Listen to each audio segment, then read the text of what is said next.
Dear all JLM aspirants, welcome to the session. So మరి ఇక్కడ ఈ సెషన్లో మనం లాస్ట్ టైం ఒక 3 days బ్యాక్ ఒక క్వశ్చన్ని పోస్ట్ చేసాం కదా. సో దానికి సంబంధించినటువంటి సొల్యూషన్స్ ఈ విధంగా వచ్చాయి. సో మరి సంబంధించి నేను ఈ క్వశ్చన్కి ఎక్స్ప్లెయిన్ చేస్తే బాగుంటుందేమో అని ఒక దాని 56%, మిగతా ఆప్షన్స్కి వచ్చేసి 44% ఇచ్చారు. So let me go with the solutions. Okay, so మన ట్రాన్స్ఫార్మర్ సంబంధించి ఇక్కడ వచ్చినటువంటి ఐరన్ లాసెస్ గమనించినట్లయితే 400 watts ఇచ్చాడు.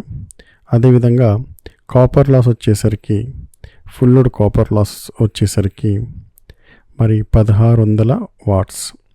మరి ఫ్రాక్షన్ ఆఫ్ ఫుల్ లోడ్ అంటే ఫ్రాక్షన్ ఆఫ్ ఫుల్ లోడ్ దగ్గర మరి ఎఫిషియన్సీ మ్యాక్సిమం అన్నాడు. ఓకేనా. సో మరి ఫ్రాక్షన్ అంటే ఎక్స్ అంటే ఏమంటాం జనరల్గా, ఫ్రాక్షన్ ఆఫ్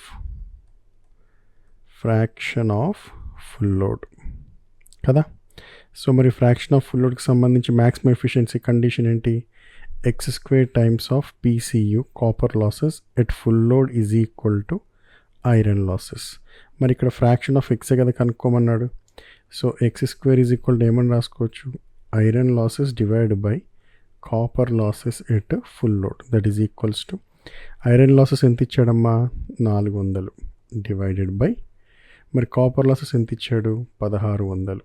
ఓకే, సో మరి ఇది ఎంత వస్తుంది 1/4. ఓకే, సో మరి ఎక్స్ ఈజ్ ఈక్వల్స్ టు ఎంత వస్తుందండి 1/2. సో ఇక్కడ మనకి క్వశ్చన్లో మనకి పర్సంటేజ్ రూపం అని చెప్పి మనం పోస్ట్లో ఆప్షన్ చూసాం కదా. సో పర్సంటేజ్ అనే పదం వచ్చినప్పుడు ఏం చేయాలంటే సింపుల్గా జస్ట్ పర్సంటేజ్ అని పెట్టినప్పుడు just multiplied by 100. So that is equal ఎంత 50%. సో మరి ఇక్కడ ఈ పోస్ట్లో ఇచ్చినటువంటి ఆప్షన్స్లో what is the right option?